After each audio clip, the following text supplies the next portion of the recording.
Hey everybody, Trey here. Welcome back to another forecast discussion. Our active severe weather pattern rolls on as we have a potentially significant severe weather outbreak on tap for tomorrow across a wide swath of the country.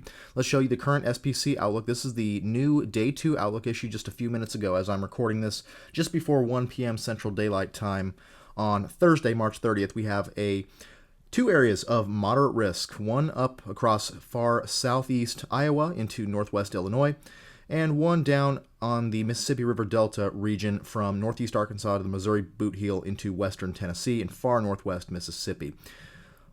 Just because we have these two areas doesn't mean we don't have severe weather elsewhere. Large enhanced risk surrounds that all the way from Greenville, Mississippi up north into parts of Minnesota and Wisconsin. So even though these two heightened areas exist within the moderate risk areas, there is going to be severe weather, and folks in between these risk areas need to be prepared for severe weather nonetheless. Tornadoes are going to be an issue tomorrow. Two 15% hatched areas there in that northern and southern moderate risk, with a 10% hatched surrounding both of those. Damaging wind also going to be a significant threat, especially up in the northern mode. There is expected to be some very strong winds, both from thunderstorms and from some non-thunderstorm wind gusts tomorrow that could be very damaging in nature. Same thing down south, although not quite as high of a risk there, but we do have a significant damaging wind for that southern threat area.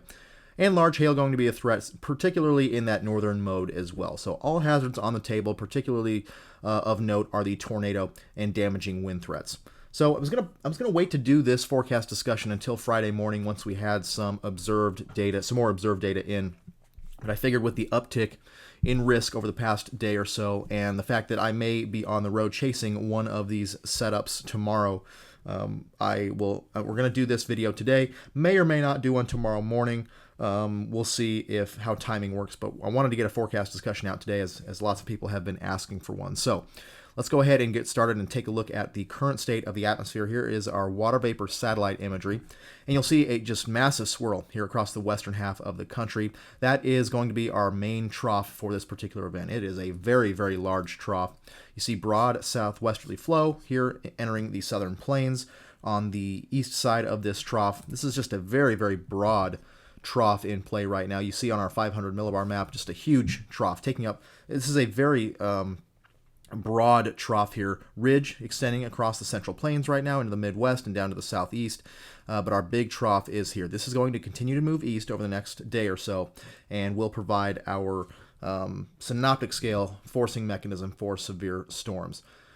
Want to take a look at the visible satellite too, and this is a textbook example of the wind shear that is in the atmosphere right now. You see the low clouds down here, these cumulus streets, shooting northward on the warm advection that has already started to occur in spades here across the southern plains today as a surface low develops around the southeast Colorado vicinity.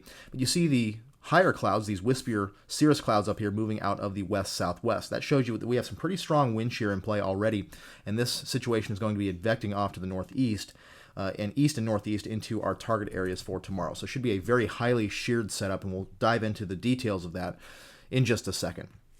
So back to our 500 millibar map. This is our latest 500 millibar map from the SPC mesoanalysis page, valid at 18Z, so 1 p.m. As I'm recording this, our new map is in place. Again, very strong trough, very deep, highly amplified trough here. The center of the trough up here across Idaho, with the axis somewhat positively tilted, extending down into Southern California, into the eastern Pacific.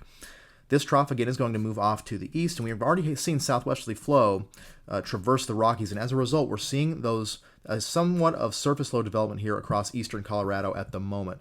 Well, let me go down to our surface map right now, and you see a broad surface cyclone starting to take shape across the central high plains. This is going to consolidate, especially here across eastern Colorado, and move off to the northeast tomorrow, and that will be a significant factor in the northern severe risk for tomorrow.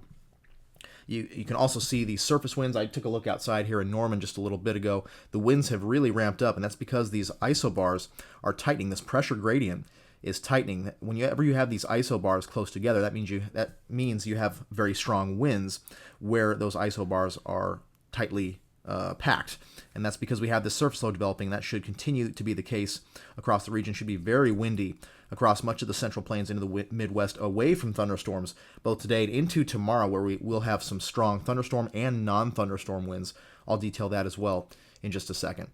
As a result, we should have some low-level jet in place, and you can see that is the case. Broad 850 millibar cyclone here across the Intermountain West, with a broad flow of south-southwesterly or southerly flow here at 850 millibars, 40 to 45 knots or so across Texas and Oklahoma, starting to surge that moisture northward. Now, I want to make note just real quick before we go on, there is a marginal risk today across Texas and Oklahoma for a very conditional threat of a supercell or two along the dry line. This moisture, somewhat just in time, that moisture is surging northward east of a dry line, and we very outside chance of seeing a supercell or two with all hazards possible here in far northwest Texas into southwest Oklahoma this evening.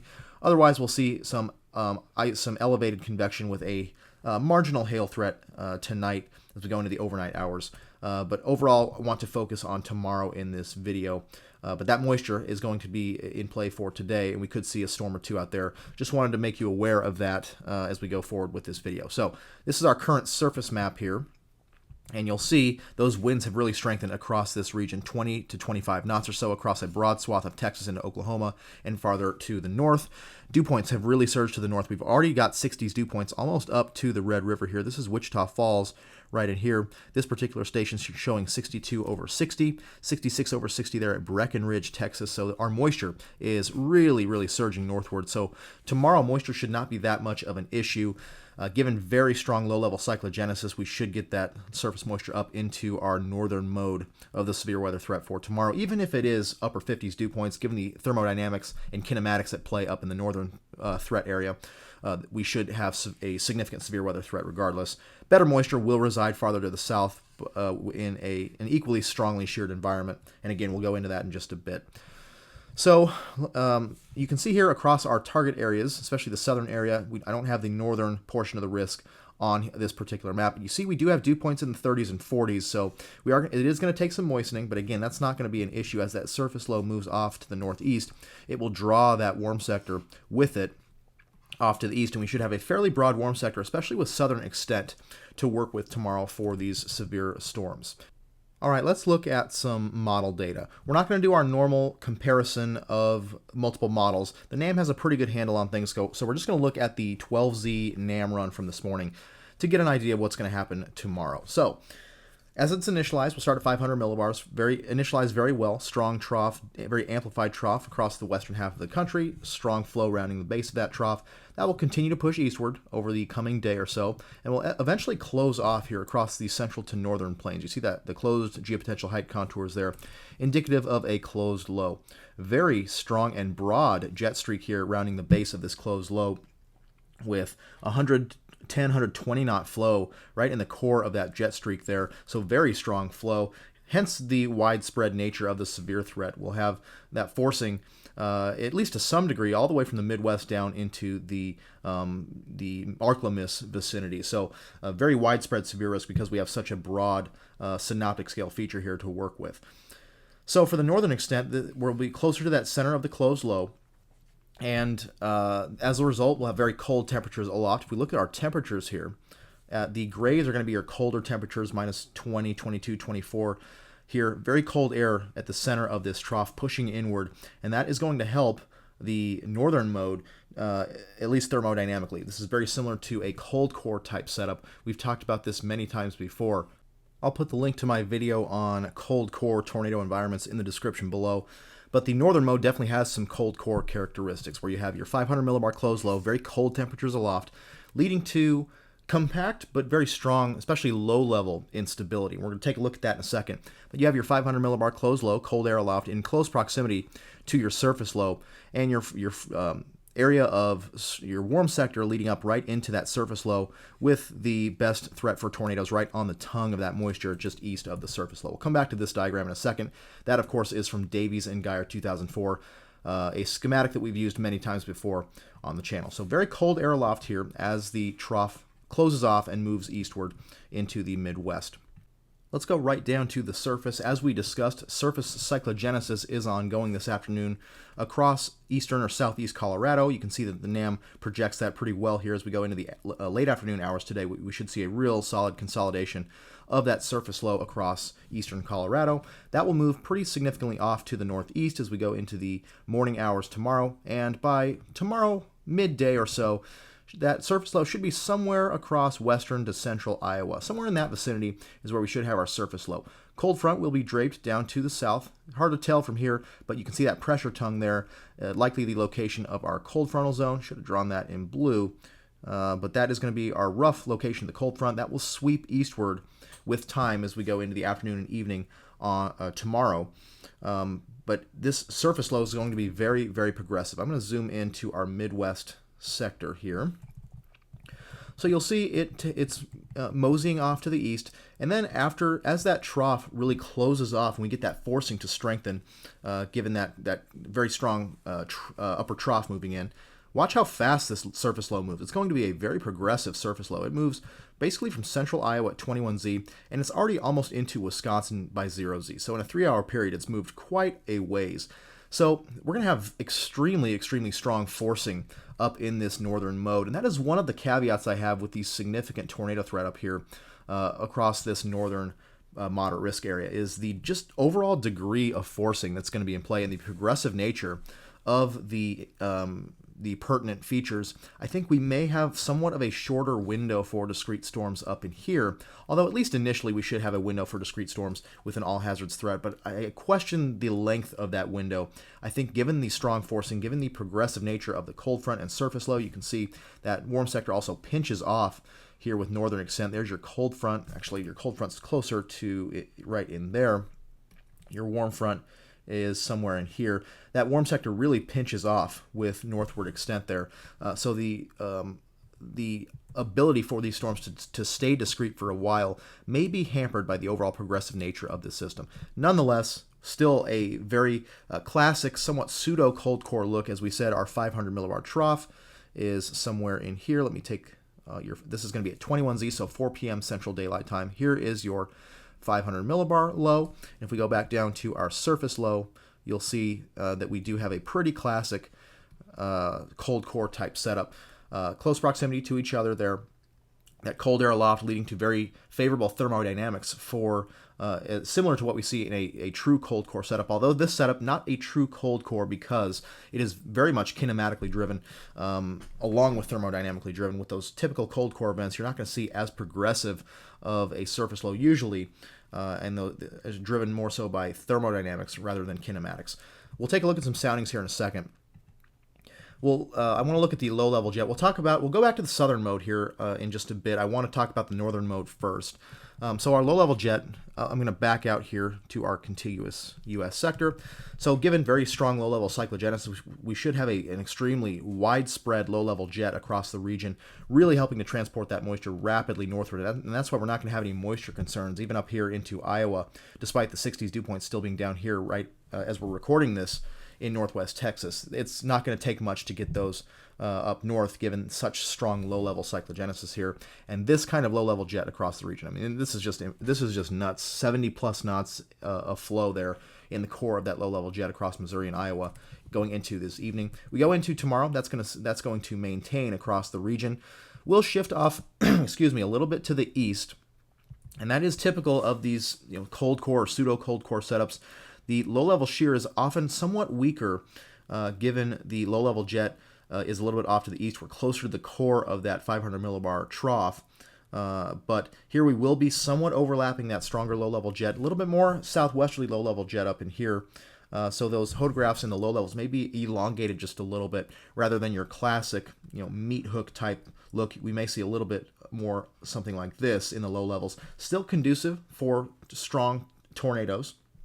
But maybe not quite as much as areas farther south in the less veered low-level jet down here. Again, we'll talk about that mode in a second. So that low-level jet will continue throughout much of the day and continue to strengthen overnight. Just ridiculous solution here. 80 knots or so of flow in that core of the low-level jet over Indiana and Ohio. Just really impressive low-level flow here with this particular system. And you see Also, these geopotential height contours, very strong winds back in here on the backside of this surface low. So even though this area will be free from thunderstorms, we should see some extremely strong winds here translating down to the surface. Notice your isobars here, especially over Minnesota, the eastern Dakotas, into Iowa on the backside of the surface low.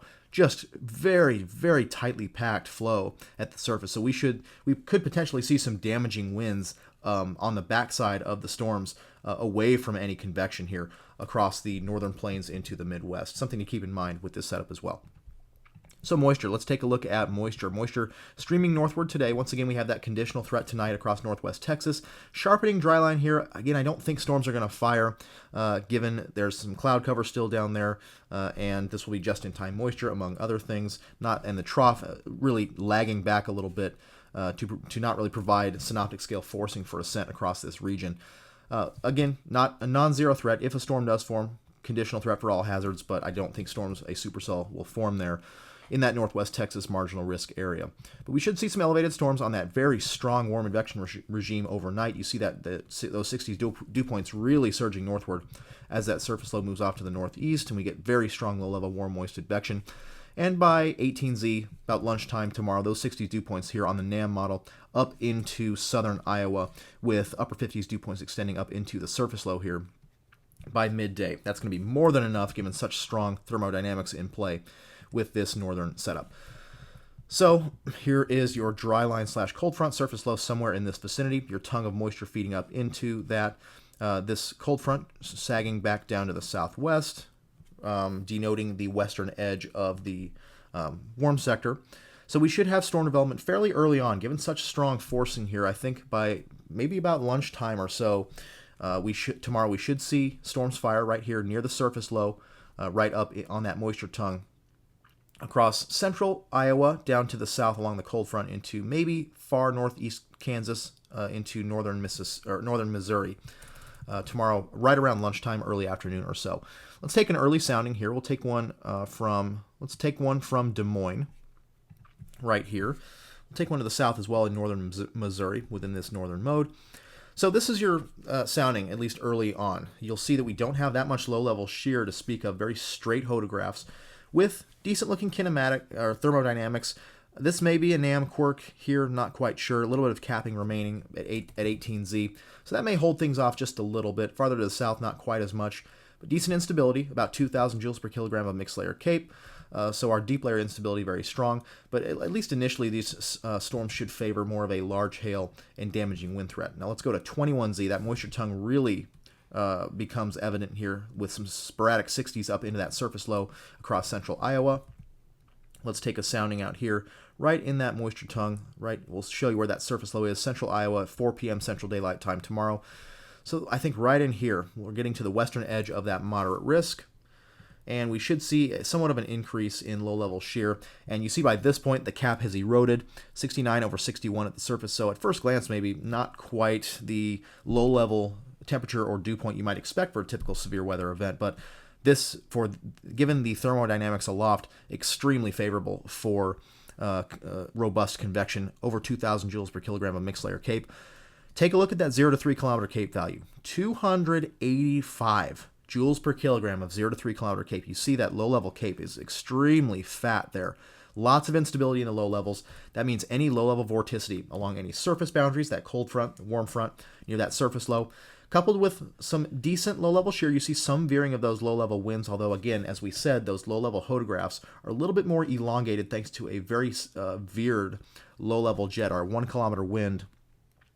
Not so much here, at least on this NAM run. It's more out of the south-southwest than what we were seeing from a broad view. So at least some decent low-level shear, over 150 meters squared per second squared of effective storm relative velocity. That plus any vorticity along the surface boundaries will be able to be stretched into the vertical extremely, extremely efficiently, given such strong low-level instability, and therefore tornado genesis in any more discrete or semi-discrete supercells by mid-afternoon should be fairly easy, given such strong low-level instability.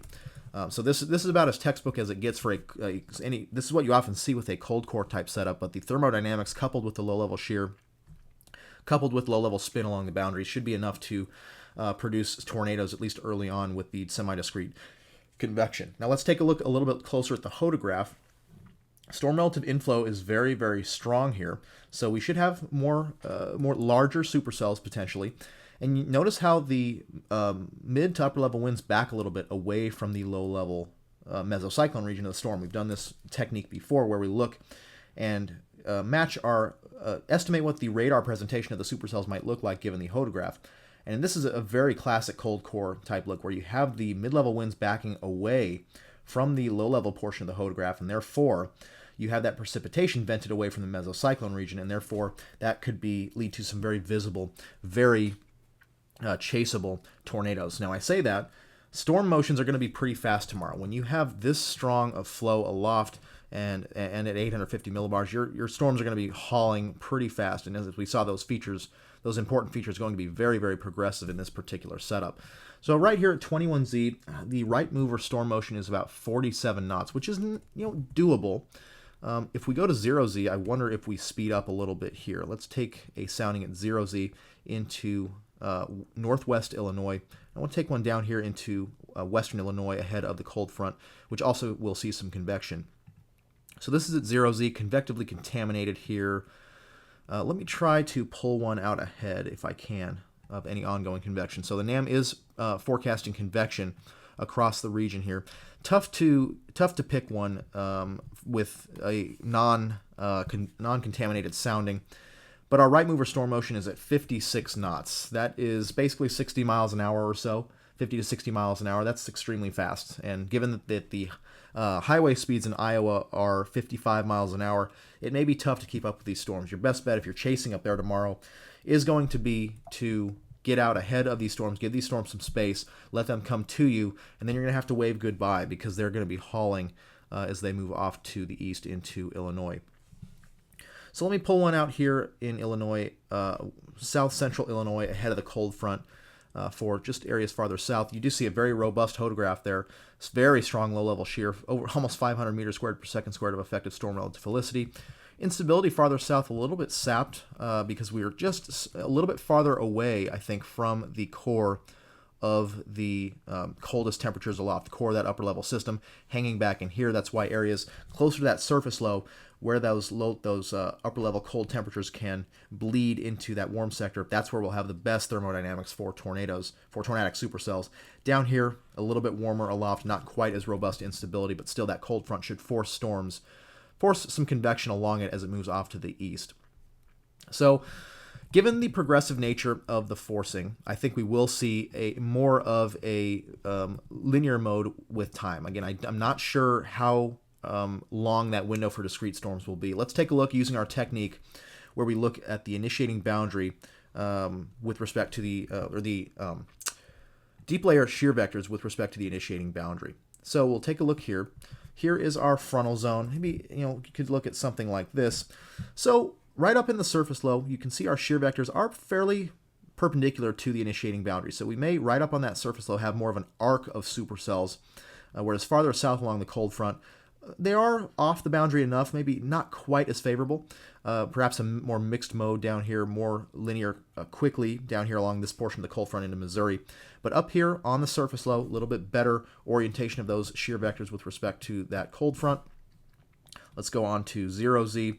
That remains the same. So we do have some competing factors here. Again, I think the overall forcing, though, just being so strong here. We're very, very strong forcing here.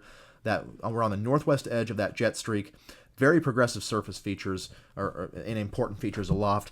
I just think we're going to get a lot of updrafts to go up along the frontal zone, along that moisture tongue. So initially, maybe 1 to 2 hours of discrete storms. Early on we said more of a hail threat given straighter hodographs. But maybe there's going to be a window, probably right around mid-afternoon to late afternoon, where storms may have a tornado threat as they remain semi-discrete before they line out. I think eventually, going towards sunset, storms will for sure line out as that warm sector gets pinched with northward extent, and that cold front really surges as we go into the evening hours. So this is a very interesting setup. The SBC does have that risk up there for strong tornadoes. I do think that is warranted given such strong thermodynamics in the low levels. And as well as in the deep layer. with strong spin along the boundaries and strong low-level shear. I think strong tornadoes are definitely in the cards, but the question is, how long are those storms going to stay discrete or semi-discrete? Right now, I'm not buying that that's going to be a huge window. Now let's transfer to the southern mode of the setup. So we'll go back, reorient ourselves with the 500 millibar pattern. So once again, that trough moves in, and we just have a very broad jet streak across the region. Now, farther to the south in this moderate risk area, very similar to what we saw back on last Friday's event, the Rolling Fork, Mississippi tornadic supercell. We're kind of on the southern edge of the overall forcing. So forcing down here is going to be a lot weaker, and we will have a broader warm sector to work with. Let me go down to the surface map here, and I will zoom in, and let's do our southern plains sector. So you see our surface low off the picture here to the north, but our cold front is right in here, right in that pressure tongue, moving off to the east pretty quickly. So this is at about midday Friday, midday tomorrow, and this is at 21Z. You see that cold front kind of hangs back a little bit. The northward portion, that right near the surface low, moving very quickly off to the east, but this cold front lags back a little bit. So we should have more real estate here for storms to work with in the southern mode. Let's look at dew points. You'll see dew points definitely are stronger. Again, I don't think that's going to be too much of a determining factor between which moderate risk area is going to have more tornadoes because of the strong thermodynamics up north. That's going to compensate for dew points maybe slightly less than what we're seeing farther south. But overall, a fairly broad area of 60s dew points, very favorable moisture across this corridor, especially this corridor from the Missouri Bootheel, western Kentucky, western Tennessee down to the south. Even as far south as East Texas into Louisiana, we may see a threat along the cold front here. So our cold frontal boundary is right in here. And again, we saw that low-level jet going to be taking shape and remaining strong across the region through much of the day, especially that region along the Mississippi Delta up here in northeast Arkansas, western Tennessee, northwest Mississippi, into the Missouri Bootheel. So that low-level jet is very strong. We should have very strong shear profiles here. Surface winds may be a little bit more veered with southern extent here just ahead of the cold front, although not really seeing that. And this is one thing to watch tomorrow. So here is our cold front, that very strong pressure tongue right in here. But look what's out in here. Little kink in the isobars here at the surface. That is a prefrontal trough. That may be able to fire some more discrete storms out in the open warm sector. Let me just make sure that's not the warm front. Nope, not the warm front.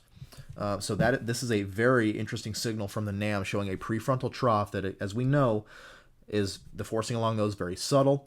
That may be able to initiate some discrete storms out ahead of the main cold front here in the open warm sector. And that's why I think they have the moderate risk here in this region here of northeast, especially northeast Arkansas. Storms should form back here maybe as this prefrontal trough moves in across central Arkansas. You see it here at 18Z even down into Louisiana. Very well-defined prefrontal trough. So this is a very concerning look. And as the SPC said, they use the word concerning in their outlooks for day 2. This is pretty concerning, and we'll show you the overall environment in a second. But this prefrontal trough is extremely notable and may, again, fire some discrete storms along it, moving into a very favorable environment for tornadic supercells. So let's take a sounding here, 21Z. We'll go here in Jonesboro. Jonesboro seems to be a tornado magnet in the last few years. So we'll take one there from Jonesboro. Let's take one farther south here, maybe into southeast Arkansas. And then we'll take one back here closer to the cold front, as I think we will have some convection along the cold front. Then we'll take one down here in East Texas as well. So here's our environment on the NAM. 68 degrees here at the surface. I tend not to buy that so much. Again, the NAM is often way too cool with the surface temperatures. But putting that to the side, deep moist layer extending up to about 750 millibars or so. Instability building again. I don't know if this will be super in play tomorrow, but we will have to watch for some capping. There may be some elevated mixed layer over the warm sector that we'll have to worry about. This is a little bit farther to the south in southeast Arkansas. Instability a little bit better, still a little bit of a kink there in the temperature profile. A little bit of mixing there with southern extent. We may have some sunshine, as we talked about on Friday. When you have that sunshine and a little bit of drier air aloft, that can work its way down to the surface through vertical mixing. And when you have that warm air rising thanks to surface heating, that mixing initiates and you could get some drier air down to the surface. So we'll have to watch that for sure, especially with southern extent. This is farther back. See, surface winds are a little bit more veered, as is the low-level jet down with southwestward extent along the cold front in western Arkansas down to East Texas. There's a little bit of an instability issue down here into East Texas. But again, I'm not 100% sure if that's going to come to fruition because, as we know, the NAM has its issues with that. But this shear profile is pretty interesting. Very strong low-level shear, strong veering of those low-level winds, over 400 meters squared per second squared of effective storm relative helicity. So if we can work the low-level thermodynamics out here in the warm sector, we could be seeing a very potent situation for that moderate risk area. Let's go to 0Z and see here. We'll go right along the Mississippi Delta here, again, well ahead of the cold front. And you see a lot better. This is a little bit contaminated. Let's try to pick one a little bit farther away from the contamination if we can. Those omega bars showing up on this sounding. So here we go. We'll take a sounding here. This is basically Memphis, Tennessee tomorrow. You see we've worked out a little bit that low-level thermodynamic issue. Still some very weak lapse rates in the low levels there. But still, this often is not a problem in the southeast given such strong low-level shear. That low-level shear profile is basically ridiculous. Over 550 meters squared per second squared of effective storm relative helicity. Little bit of backing there, a little bit of a kink there in the mid-level flow. Not sure how much effect that will have if we can maintain a discrete supercell mode. That should, I don't think that's going to be too much of an issue, although it is within that effective inflow layer. Usually the lower down it is in the atmosphere, the more of an impact it has. Although if we just look at this low-level hodograph, it's pretty astounding there across the warm sector. So going to be interesting. We may have some thermodynamics issues here with this southern mode to work out. And again, this is just one model. We'll look at the HER soundings here in a second just for a comparison. Why don't we look at the GFS real quick and see what it has. I don't like using the GFS this close to an event. It just doesn't have a great handle on things. But just to see, just for giggles here. So weakish instability, somewhat veered surface winds, but still very favorable look in the low levels for tornadic supercells, potentially strongly tornadic supercells, given somewhat weaker instability. So could be just a NAM quirk. I'm not 100% sold that those NAM thermodynamics are completely on point, but we'll have to watch that for sure. As kind of all over the place with the instability on the model. So let's go back to the NAM, and as you see, let me zoom back out here to our U.S. sector. That cold front pretty darn progressive as we go into the overnight hours into Saturday morning. So we should have a squall line moving through. Instability with northern extent gets pinched off, may have the southern mode hang on a little bit longer with some more robust severe threat. But overall, the main severe threat should begin on Friday, right around midday for the northern mode, maybe a little bit later for the southern mode. But overall, both setups have their pros and cons, at least as far as tornado potential goes. And just we're going to have to really hone in on the observed data tomorrow.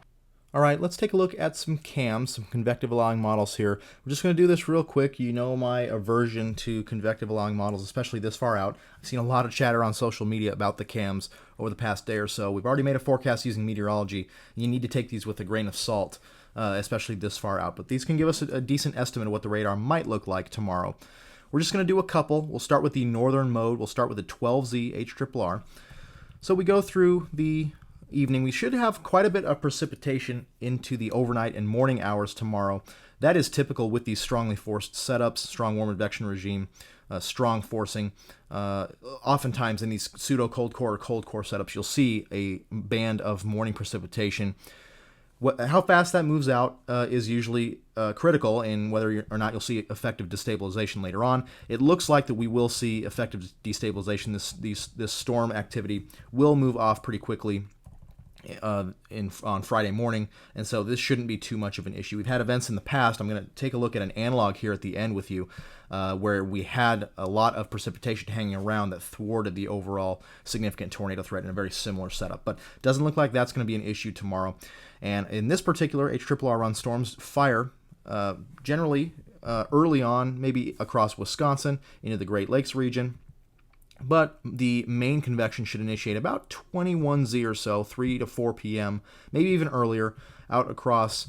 I think this is a little bit too far east. I think we'll see convection form maybe as far back west as west central to southwest Iowa. I think this is a little bit too far east. Given the position of the surface low, we'll be somewhere back in here. I think we'll see storm formation somewhere back to the west than what this model is showing. But Overall, this is a decent picture. Storms all the way up even north of the surface low and warm sector, with these storms being the most interesting as far as tornado potential goes.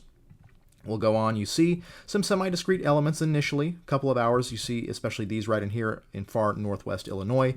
Those would have at least initially, as we said, a large hail threat, perhaps transitioning to a tornado threat, perhaps some strong tornado threat.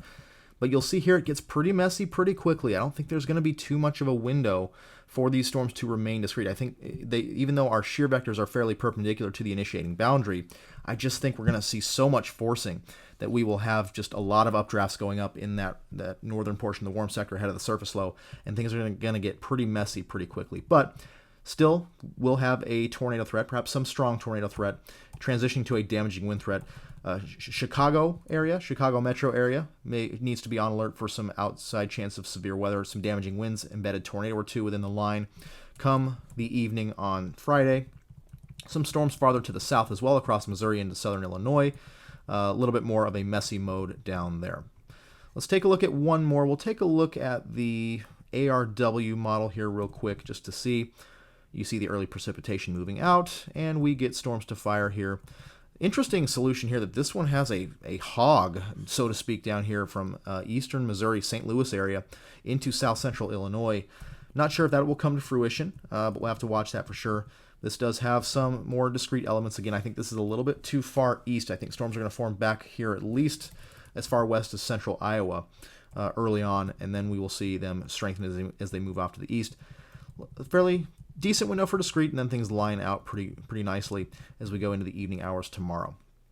All right, let's go down to the southern threat. Let's take a look at the southern sector.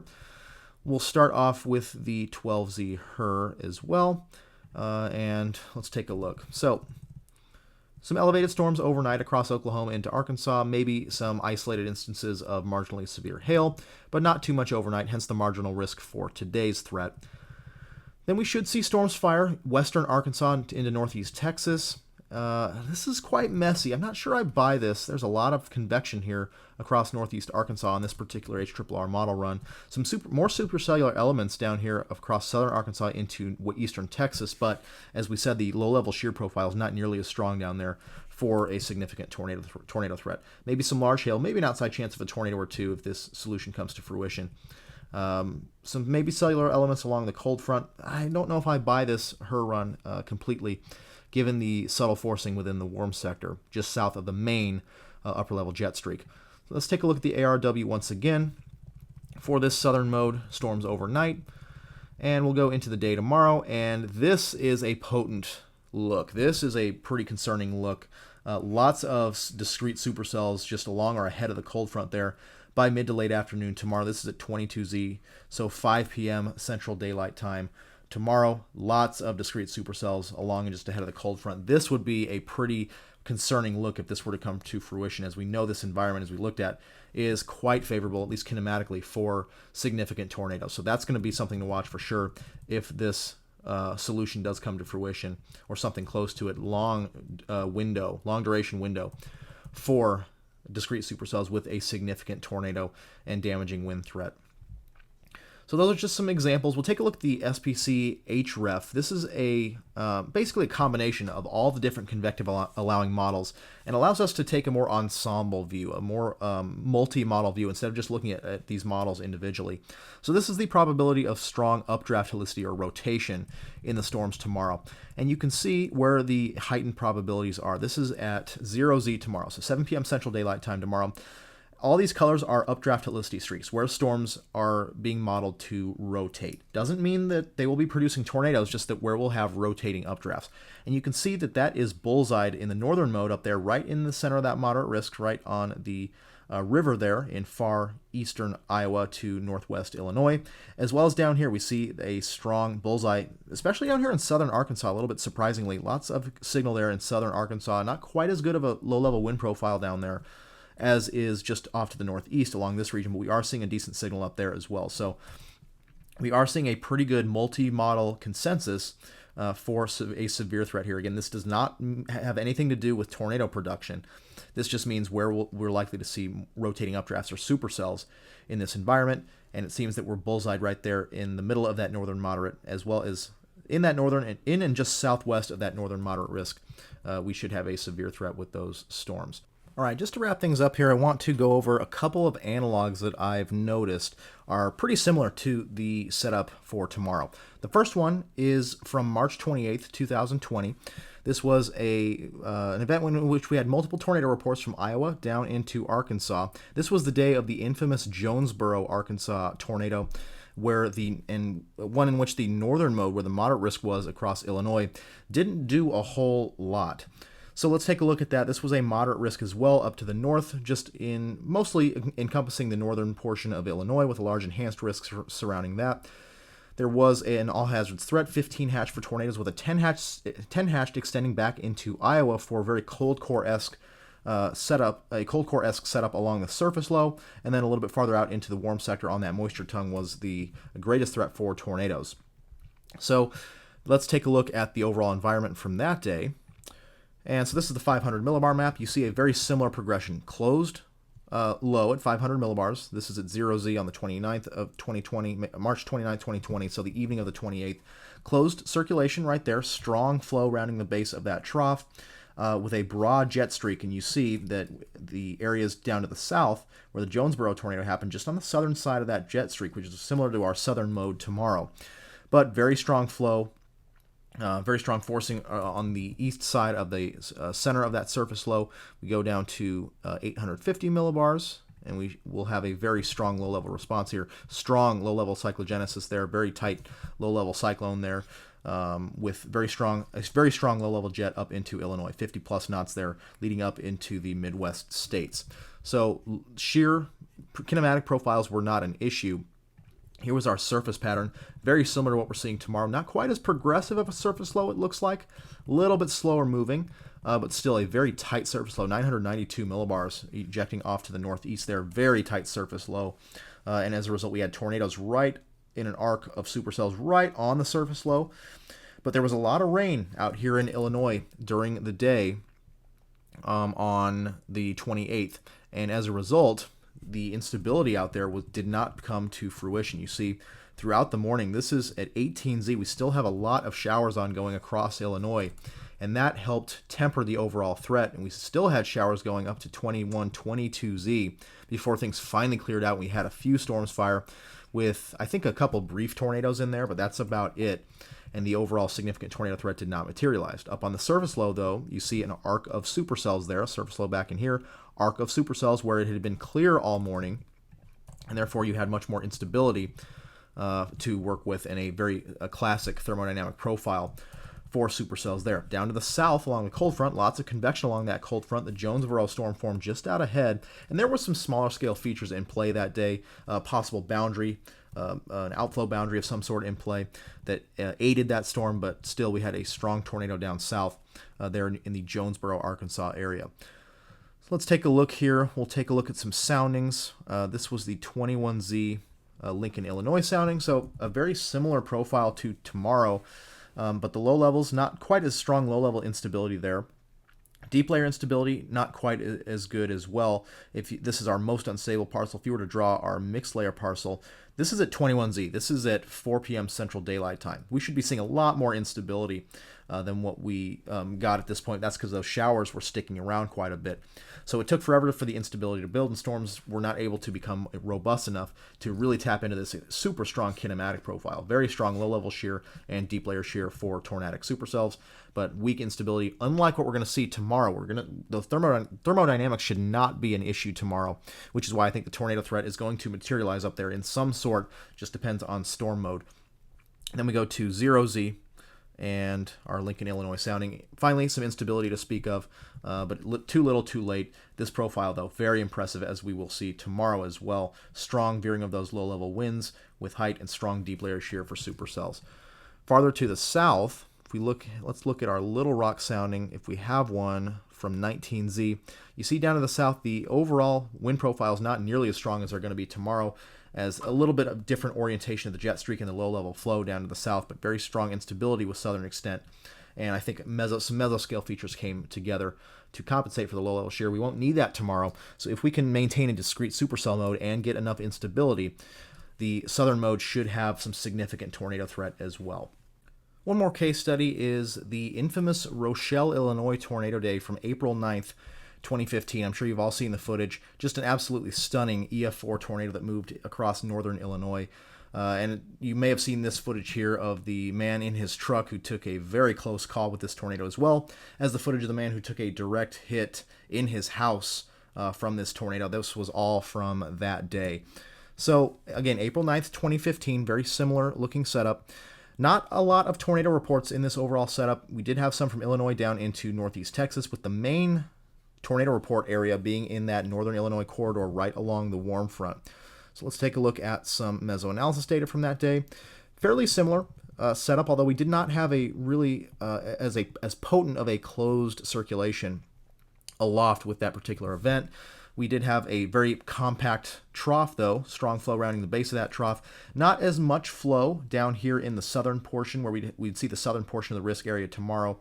But there was some semblance of a severe threat down there. But again, from this look, it's easy to see why the main severe threat was up here across this region. There was an enhanced risk for this area across northern Illinois into Indiana and Ohio, down to the south into northeast Texas.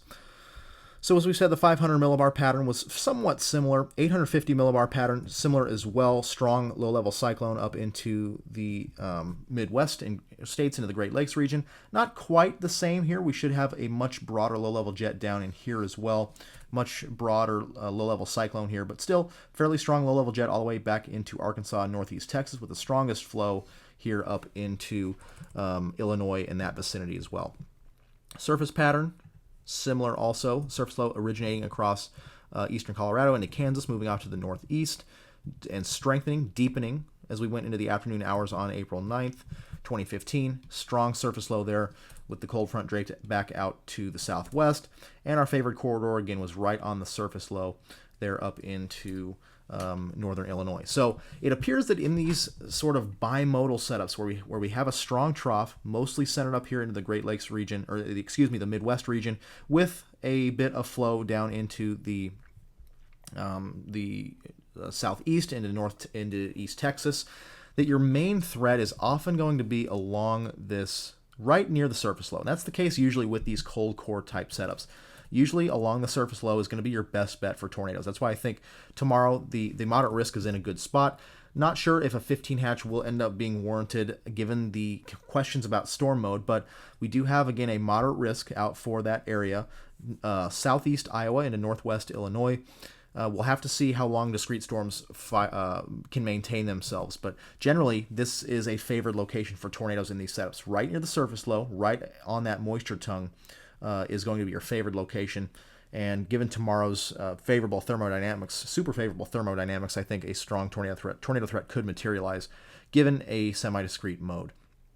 Now, farther to the south, once again, moderate risk as well. Some questions about instability down here, but some of the models and some of the data showing a potential for discrete supercells to fire along and just ahead of the cold front as it moves off to the east, right in this northeast Arkansas, even as far south as southern Arkansas. Wouldn't be surprised to see an increased tornado threat down there as well, although the winds in the low levels not quite as favorable back down into southern Arkansas and Texas, maybe more of a large hail threat down there. But up here along the Mississippi River Delta, northeast Arkansas, Missouri bootheel, western Tennessee, could be a favored corridor for significant to long track tornadoes given a discrete storm mode. If discrete storms can fire in a fairly decent instability environment, then we could see some very significant severe weather down there. So as far as timing goes, I think storms again fire as far west as central Iowa to maybe west central Iowa, southwest Iowa even, by about midday to early afternoon, lunchtime or just after, 1 to 2 p.m. or so, before moving off very quickly to the east or northeast near the track of that surface low, and in which they'll move into a more favorable environment for tornadogenesis given very strong low-level and deep layer instability and strong low-level shear and spin along any surface boundaries. In the middle, storms along the cold front should have a damaging wind threat as well, maybe an embedded tornado or two there. And then farther to the south, potential for discrete storms out ahead of the front by mid to late afternoon into the early evening hours there in that northeast Arkansas region, with some storms down to the west along the cold front and to the south there in maybe as far south as northeast Texas. So that's going to do it for this video. Not sure if I'll have time to be back with another update in the morning, but for now, I think this forecast is pretty good for tomorrow. I think both areas are going to see some significant severe weather, hence why why the SPC is calling for a significant severe weather outbreak across these regions. So thanks for watching, and we'll see you in the next video.